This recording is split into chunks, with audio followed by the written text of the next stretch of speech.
kita cenderung menggunakan Python itu tidak kemudian from scratch alias program apa-apa itu sendiri. Ya. Karena apa? Karena ada bahasa ya. Jadi jangan menemukan ban yang baru ya. Don't reinvent the wheels. Ya, kenapa? Karena banyak di antara saintis, kemudian orang-orang yang di dunia ini itu sudah membantu kita ya, membuatkan package-package yang nantinya bisa kita langsung pakai ya untuk memudahkan pekerjaan kita ya dalam data science dan machine learning. Nah, ada 4 hal mendasar ya, basic yang kemudian ketika awal sekali kita belajar tentang Python untuk data science dan machine learning, itu 4 library ini yang nanti paling sering kita akan gunakan. Jadi yang pertama adalah NumPy. Yang kedua itu nanti adalah sklearn. Ya, ada juga yang kemudian menyebutnya sebagai scikit-learn. Kemudian ada package yang namanya matplotlib dan pandas yang terakhir. NumPy itu pada dasarnya adalah package yang digunakan untuk manipulasi array. Ya, tadi sudah kita kenal ya array di depan. Kemudian sklearn itu untuk machine learning.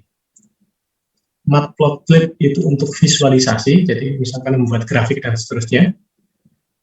Dan pandas itu pada dasarnya adalah untuk manipulasi data. Nah, jadi lengkap sebetulnya ya. Jadi untuk manipulasi data kita punya pandas, untuk ngurusi array-nya kita punya NumPy, untuk gambar kita punya matplotlib, dan untuk machine learning-nya sendiri kita punya sklearn. Nah, kurang lebih petanya itu kayak gini. Jadi kalau pattern itu ada di bagian dasar ya, NumPy itu pada dasarnya package yang letaknya di lapis pertama. Dia tuh nanti akan mendasari banyak package-package yang lain. Jadi misalkan kayak pandas, kemudian sklearn dan seterusnya itu memang nanti juga bergantung sama NumPy. Dan begitu seterusnya makin ke atas, itu artinya package-nya itu semakin canggih, semakin besar gitu. Dan dia memerlukan banyak support dari package-package yang ada di bawahnya. Ya, ini saking banyaknya ya, itu kemudian tidak selalu semuanya itu harus kita pakai. Tapi 4 package tadi, NumPy, sklearn, matplotlib, dan pandas, itu nanti yang akan kita pakai. Dan selalu ya, hampir selalu kita pakai ketika kita bicara tentang data science dan machine learning dengan Python. Yang pertama, scikit-learn. Jadi scikit-learn itu pada dasarnya isinya adalah algoritma-algoritma ya, yang kaitannya dengan machine learning. Jadi kalau misalkan machine learning itu sendiri kita buat dalam satu kuliah khusus, itu 2 jam itu nggak akan selesai. Jadi misalkan ya machine learning itu digunakan misalkan untuk gimana caranya kita bisa mengklasifikasikan dompet, bagaimana caranya kita bisa mengklasifikasikan data asuransi misalkan ya, mana yang fraud, mana yang tidak fraud, dan seterusnya. Itu pada dasarnya salah satu kegunaan dari scikit-learn itu adalah seperti itu. Nah, sekaligus untuk perkenalan ya, bagaimana kita bisa menginstal sebuah package itu dalam Python, itu memang sangat sederhana. Mungkin kalau di Windows gitu ya, Bapak Ibu cari installer ya, .exe kemudian diinstal. Kalau pengen program apa, cari instalannya kemudian diinstal. Nah, kalau di Python itu ketika kita menginginkan sebuah package cukup dengan pip install ya. Walaupun kemudian ada cara yang lain ya. Salah satu cara yang paling mudah di sini adalah dengan menggunakan pip. Ya, misalkan cukup dengan pip install di sini scikit-learn, maka package scikit-learn ini itu nanti akan terinstall ya, dan bisa langsung digunakan di tempat kita. Nah, contoh misalkan di sini ya, kita ingin kemudian melakukan klasifikasi gender. Ya. Jadi ini ada sebuah program, mungkin bagi Bapak dan Ibu itu masih sedikit abstrak ya. Jadi saya ceritakan sedikit di sini. Kita akan menggunakan sklearn alias scikit-learn tadi itu untuk mengklasifikasikan jenis kelamin orang, laki-laki atau perempuan, itu berdasarkan measurement-nya. Measurement-nya di sini mulai dari tinggi badan, berat badan, dan ukuran sepatu. Jadi misalkan ya, di sini X itu adalah kumpulan dari tinggi badan, berat badan, dan ukuran sepatu dari seseorang. Y itu menunjukkan bahwasannya si pemilik X tadi itu adalah female ataupun male. Jadi misalkan di sini ya, untuk yang pertama, kita punya list seperti ini. Jadi satu list di sini yang ditandai dengan menggunakan kurung buka lurus ya, kurung buka kurung tutup lurus, itu mewakili satu orang. Jadi 163, 120, 24. Di 163 itu tingginya sekian senti, 120 itu pounds beratnya, dan ukuran sepatunya itu 24. Nah itu orang pertama ini itu dikategorikan sebagai female, perempuan. Kemudian 185, 170, 28 ya. Ukuran ini dianggap male.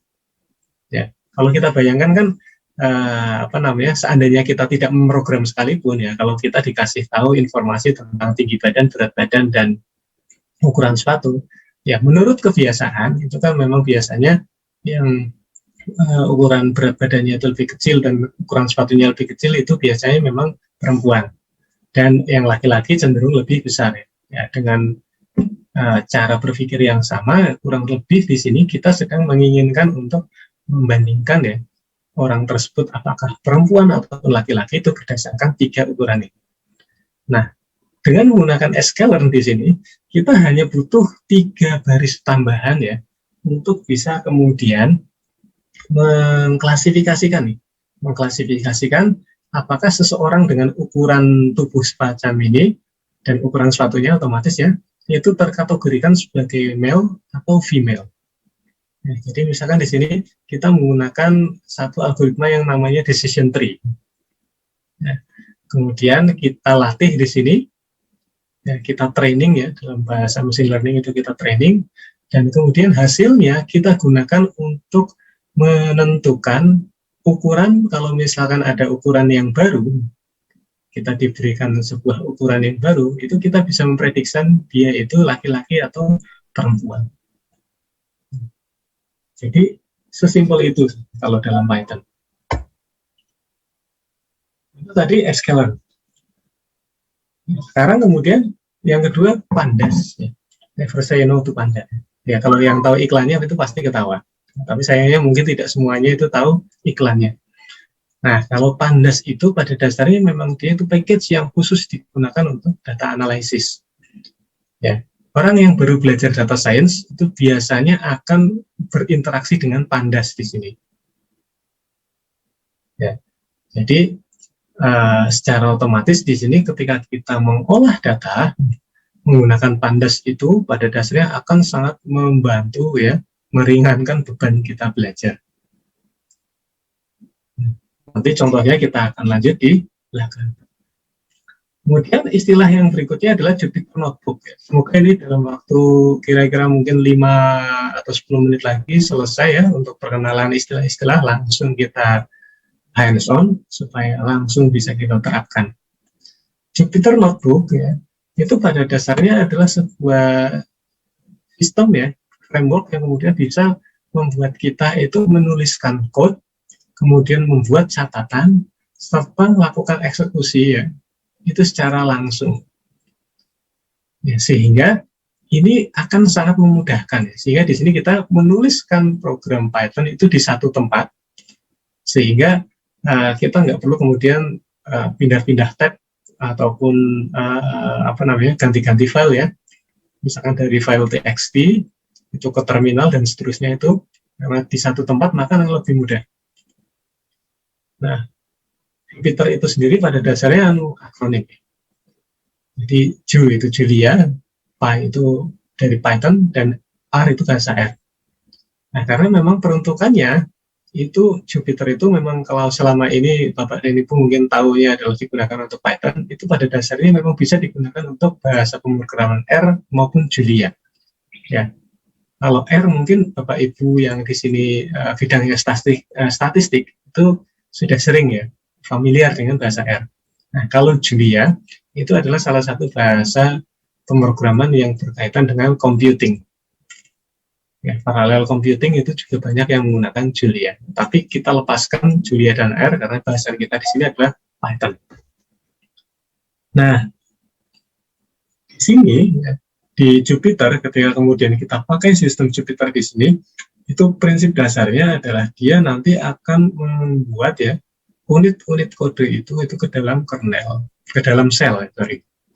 Sehingga kalau misalkan kita membuat sebuah program Python di file biasa, itu harus dieksekusi ya dari awal sampai akhir, maka salah satu kelebihan dari Jupyter ini, itu kita bisa mengeksekusi bahkan baris per baris ya, untuk kita kemudian bisa lihat hasilnya. Ya, selain kemudian fungsinya ada bermacam-macam lagi ya, tapi yang nanti akan kita tekankan di sini adalah fungsi bahwasanya Jupyter di sini digunakan untuk bisa kita manfaatkan ya untuk mengeksekusi baris per baris dari bahasa Python alias program Python yang kita sudah tuliskan. Nah, jadi Jupyter itu bisa jalan ya di laptop sekalipun, jadi modelnya adalah hosted localhost, atau kemudian ditaruh di server untuk kemudian diakses oleh banyak orang. Nah, sehingga di sini kita sebut Jupyter itu scalable. Ya, tentu saja dengan batasan ya. Nah, instalasinya juga seperti biasa mudah dengan menggunakan PIP, install Jupyter. Dan kemudian kalau misalkan nggak mau install tadi ya, Pandas, kemudian Jupyter, kemudian tadi ada scikit-learn, NumPy, maka install saja Anaconda. Tapi memang file installannya itu biasanya besar. Nah, karena besar ini kemudian mungkin ada juga yang malas untuk download. Ya kan? Nah, kalau malas untuk download akhirnya nanti nggak belajar. Nah, oleh karena itu di sini ya saya tidak akan, kalau dari presentasi saja itu tidak akan banyak membantu ya kalau tidak hands on langsung fungsinya itu kayak apa. Nah, tapi kurang lebih seperti ini ya. Ini adalah gambaran yang paling jelas dari Jupyter itu. Kita bisa membedakan antara mana yang merupakan kode, mana yang merupakan tulisan biasa. Biasanya mungkin berupa keterangan ataupun sesuatu yang kemudian digunakan untuk menjelaskan. Contohnya misalkan seperti ini, bagian atas itu ada Python is high level bla bla bla, itu penjelasan teks biasa. Nah, kemudian di bawahnya yang ada dalam kotak abu-abu itu adalah kode. Jadi yang bagian atas itu Python is high level itu tidak akan dieksekusi sebagai program, sedangkan yang berada di kotak abu-abu itu nanti yang akan dieksekusi sebagai program Python. Nah, sehingga ini juga akan sangat membantu ketika kemudian kita prosesnya adalah mengajari seseorang ya, atau belajar bersama-sama. Sehingga di sini sambil kita menaruh code-nya, sambil kemudian kita bisa kasih keterangannya. Mungkin ada yang bertanya ya, kenapa nggak pakai komentar saja? Ya, kelebihannya adalah tidak hanya teks, tapi kita juga bisa inputkan di situ berupa gambar. Ya, sehingga penjelasannya itu akan lebih komprehensif.